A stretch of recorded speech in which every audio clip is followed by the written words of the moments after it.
മൂന്നാറിൽ മഞ്ഞുകാലം വൈകിയാണ് തുടങ്ങിയത്. ജനുവരിയിൽ മൂന്നാറിൻ്റെ ഉൾപ്രദേശങ്ങളിൽ തണുപ്പ് അനുഭവപ്പെട്ടിട്ടും മഞ്ഞുകാലം തുടങ്ങിയിട്ടില്ല. ഈ സാഹചര്യത്തിൽ കഴിഞ്ഞ 2 ദിവസം വരെ മൂന്നാറിൽ 5 ഡിഗ്രി വരെ ചൂട് ഉണ്ടായിരുന്നു.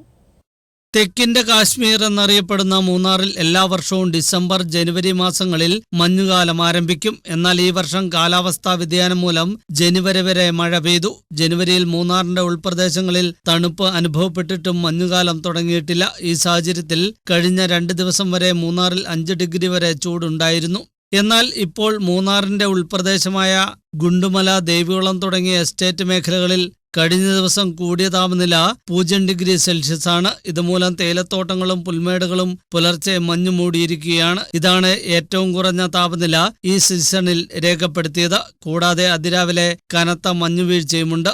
അതേസമയം കുണ്ടള, ലാക്കാട്, തെന്മല, ലക്ഷ്മി തുടങ്ങിയ എസ്റ്റേറ്റ് മേഖലകളിൽ കടുത്ത തണുപ്പ് അനുഭവപ്പെടുന്നുണ്ട്. മൂന്നാർ, ഇക്കാനഗർ, കണ്ണിമല, ചൊക്കനാട്, പാമ്പാട്, ലക്ഷ്മി തുടങ്ങിയ സ്ഥലങ്ങളിൽ -4 ഡിഗ്രിയായിരുന്നു താപനില. ഇക്കാരണങ്ങളാൽ വരും ദിവസങ്ങളിൽ വിനോദസഞ്ചാരികളുടെ എണ്ണം വർദ്ധിക്കുമെന്നാണ് വിലയിരുത്തൽ.